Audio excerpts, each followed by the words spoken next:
Hello नमस्कार दर्शकों, ये रिश्ता क्या कहलाता में आप सभी का स्वागत है। बेल आइकन को प्रेस कर लीजिए, लाइक सब्सक्राइब शेयर करना ना भूलें। आज के एपिसोड में देख रहे होते हैं जहाँ पे अभिरा अपने रिसोर्ट में अरमान और गीतांजलि का वेलकम करती है और उन्हें बताती है अगर आपको कोई साइड इफ़ेक्ट है किसी चीज़ से एलर्जी प्लीज़ मुझे बता दीजिए, मैं चाहती हूँ आपका ट्रिप यादगार रहे। तभी यहाँ पे मायरा बोलती है इन लोग की फेवरेट डिश क्या है, इश्यूज़ क्या है मैं बता दूँगी मम्मा, आप चिंता मत करो। उसके बाद अभिरा थोड़ी ऑकवर्ड फील करने लगती है। उसके बाद अभिरा बोलती है सर एंट्री के लिए आप लोग अपना कार्ड दे दीजिए, मैं एक बार एंट्री कर देती हूँ। अरमान जो होता है बोलता है सॉरी अभिरा, मैं तुम्हें यहाँ पर डिस्टर्ब करने नहीं आया था। तभी अभिरा बोलती कोई बात नहीं, मैं अपना संभाल लूँगी जो भी है, तुम उसकी चिंता मत करो। अरमान को बहुत दुख होता है क्योंकि अरमान को ज़बरन गीतांजलि के साथ यहाँ पे आना पड़ता है। दादी सा दूर खड़ी होकर सबको समझ रही होती है, लेकिन बस शर्त यही रहता है कि वो ज़्यादा कुछ बोल नहीं पाती है। उन्हें लगता है कि वो इस विषय में क्या ही कहेंगी। तभी हम देखते हैं गीतांजलि जो होती है वो बोलती है कि आपको मेरी कार्ड की क्या ज़रूरत, आपको तो पता होगा मेरा सरनेम क्या है।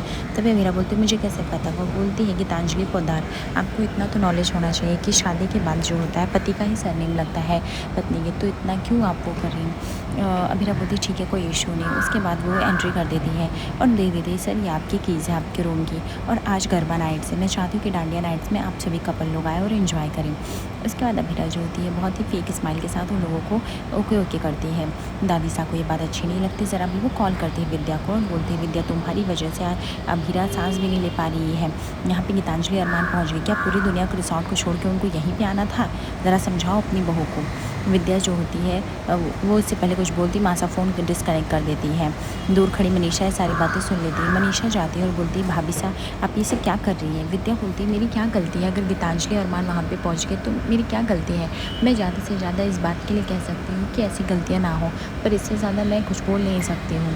तभी यहाँ पे मनीषा बोलती है आप पता है आपको सब कुछ अभिरा की क्या हालत है, फिर भी आप इन सब में गीतांजलि का साथ दे रही हैं क्यों, क्योंकि आपको उसके साथ हमदर्दी है।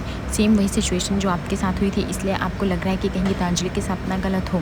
तभी विद्या बोलती है तो कैसे ना हो, अरमान ने उससे शादी की है, उसको जिम्मेदारियाँ उठानी पड़ेंगी। मनीषा बोलती कैसी शादी और कौन सी शादी, पता नहीं क्या बोल के शादी की है। आपको जिससे पता है कि मेरी क्यूटी और अरमान की जोड़ी भगवान ने बनाई है और उसको तोड़ने के लिए आप ये सब साजिशें क्यों कर रहे हैं। विद्या बोलती मनीषा तुम सब क्या बोल रही हो, तुम्हें अच्छे से पता होना चाहिए जब अभिरा अंशुमन जी की शादी होने वाली थी मैं ना करती रही, मैं नहीं अरमान को से अपने प्यार का इजहार करने के लिए, और फिर आज तुम मुझे गुनहगार ठहरा रही हो कि मैं अभिरा की खुशियाँ नहीं चाहती। मनीषा बोलती वो सब नहीं पता भाभी साहब, पर आज गीतांजलि के साथ इतनी हमदर्दी है कि आप अभिरा के दर्द को देख ही नहीं पा रही है।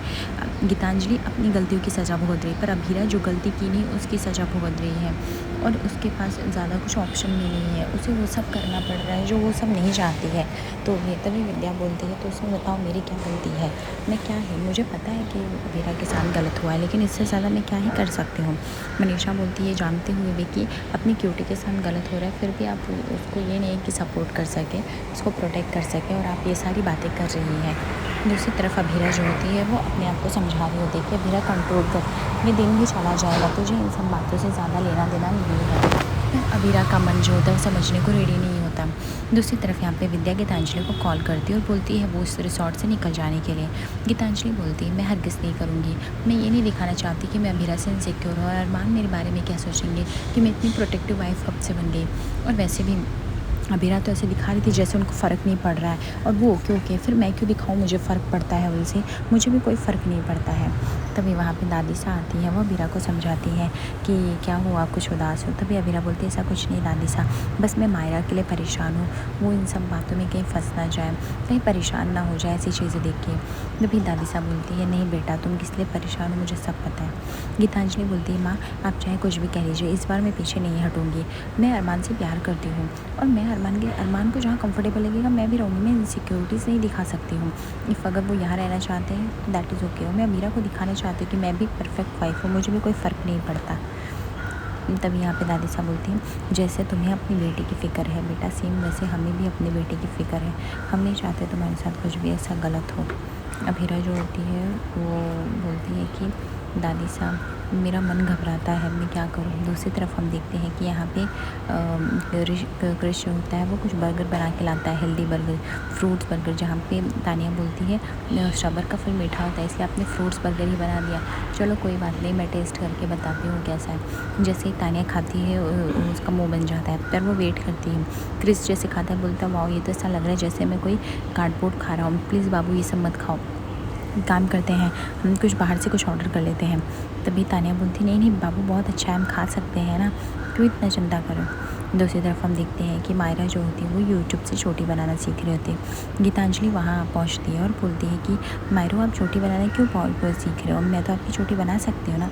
तभी यहाँ पे मायरो बोलती है गीतू मैं अपने लिए नहीं सीख रही हूँ, मेरी चोटी तो मम्मा भी बना दे सकती है, मैं मम्मा की चोटी बनाना सीख रही हूँ, क्योंकि मम्मा अभी उस स्टेज में नहीं है ना वो अपना ख्याल रख सके, इसलिए मुझे उनका ख्याल रखना पड़ेगा। ये सुनकर गीतांजलि कहती है बाबू आप अभी बहुत छोटे हो, अभीरा का ख्याल रखने के लिए पूरा परिवार है, आपको परेशान होने की कोई ज़रूरत नहीं है।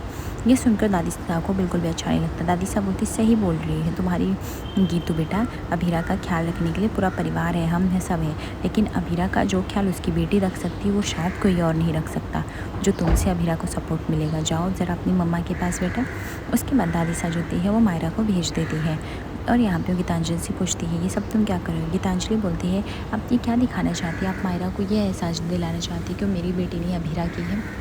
तभी दादी साहब बोलती हाँ एहसास नहीं, ये एक सच है और सच तुम्हें स्वीकारना पड़ेगा। गीतांजलि बोलती है मुझे सच पता है दादी साहब, मुझे बार बार क्यों सच याद दिलाती है, मुझे यही नहीं समझ में आता। मैंने तो नहीं बोला कि मारू मेरी बेटी है, पर इसमें मैंने गलत क्या बोला, आप कभी मेरा दर्द क्यों नहीं समझती। तभी दादी साहब बोलती दर्द तुम्हें समझना चाहिए था अभीरा का, तुम अरमान से ज़बरदस्ती शादी करके खुद कुएं में गिर चुकी हो, अब तुम चाहती हो हम तुम्हें बचाएं, तो तुम्हारी बहुत ही गलत सोच है।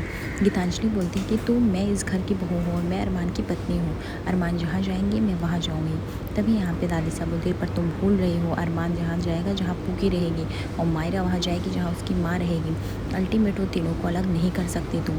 आज भी अरमान के दिल में कोई और है, तुम नहीं हो। तुम्हें ये बात पे नहीं कभी खबर होती, तुमने जिससे शादी की वो तुमसे प्यार ही नहीं करता, उसकी कोई खबर ही नहीं है, तुम क्या सोच रही हो कब से।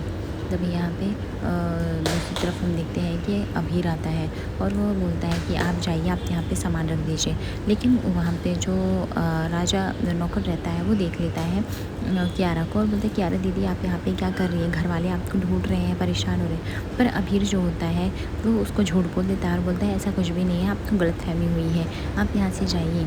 ठीक है, वो कियारा जैसी मेरी दोस्त है बट वो कियारा है नहीं, ऐसा बोल के अभीर जो होता है उसे भगा देता है। तभी हम देखते हैं शाम को डांडिया करने से पहले आरती शुरू की जाती है, जहाँ पे पंडित जी बोलते हैं सभी लोग आरती करेंगे, जो दंपति है वो साथ में करेंगे, पति पत्नी का पूजा एक साथ करने में ही सफल होता है।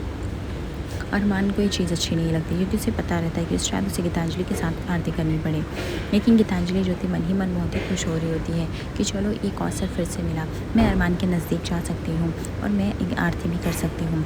जैसे ही गीतांजलि आरती की थाल लेके पहुँचती है वो अरमान को पुकारती है, बट अरमान जो होता है वो आने से पहले वहाँ पर मायरा बोलती है पापा हम आपके साथ आरती करेंगे। अरमान मना कर देता है और बोलता है मैं पुक्की के साथ कर लूँगा, गीतांजलि तुम अकेले आरती कर लो। गीतांजलि को ज़रा भी अच्छा नहीं लगता।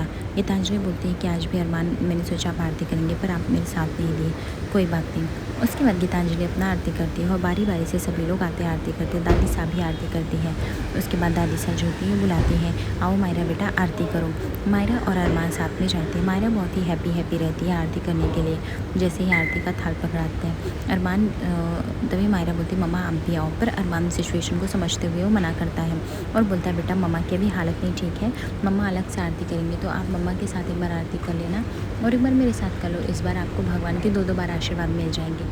मायरा बहक जाती है, लेकिन जैसे ही थाली लेती है थाली का प्लेट बहुत ही गर्म रहता है और वो आरती की थाल मायरा के हाथों से गिरने ही वाली होती है कि अभीरा के तुरंत संभाल लेती है। तभी मायरा बोलती मम्मा क्या हुआ, तभी अभीरा बोलती क्या हुआ, आपके क्यूट से हैंड जल रहे थे क्या। तभी मायरा बोलती बट आपके भी तो हाथ जलेंगे। तभी अभीरा बोलते नहीं जलेंगे, जिसकी माँ क्यूट बेबी हो उनके हाथ कभी नहीं जलते, उनको भगवान प्रोटेक्ट करते हैं, अब हम साथ में आरती करेंगे। पर आरती की थाली इतनी गर्म रहती है कि अभीरा से भी नहीं संभलता है और वह थाली ऑलमोस्ट गिरने ही वाली होती है कि अरमान आके संभाल लेता है। अभीरा अरमान को देखने लगती है, उसे थैंक यू बोल दे, तभी बट वो बोलती है अरमान बहुत गर्म है मुझे दे दो। अरमान बोलता है तुम कब अपने दर्द को देखोगे अभीरा, हमेशा तुम्हें दूसरों के दर्द का अंदाज़ा होता है, दूसरों के दर्द को महसूस करती हो, कभी अपना दर्द भी तो देख लिया करो। तभी यहाँ पे मायरा बोलती एक काम करते हैं मम्मा पापा हम तीनों साथ में आरती करते हैं, फिर किसी का हाथ ज़्यादा नहीं जलेगा। उसके बाद यहाँ पे हम देखते हैं कि उनकी फैमिली कंप्लीट होती है। गीतांजलि की आंखों में आंसू भर आते, गीतांजलि सोच रही थी कि आज भी अभीरा तुमने ठीक नहीं किया, मेरी ही आंखों के सामने मेरे पति को छीन के। आज रात के एपिसोड में देखेंगे जहाँ पे गीतांजलि अभीरा को ऑर्डर देती है कि वो उसका बेडरूम सजाएगी। अभीरा इस बात को स्वीकारती है और बोलती ठीक है, मैं आपका बेडरूम भी सजाऊंगी, लेटर भी लिखूंगी। गीतांजलि की कथानुसार अभीरा जो होती है वो बेड सजाती है। उसको रोना भी आ रहा होता है क्योंकि वो अरमान से प्यार करती है, लेकिन वो सब कुछ कर रही होती है। आगे एपिसोड पर बने रहिए। दर्शकों, लाइक और सब्सक्राइब शेयर करना ना भूलें। धन्यवाद।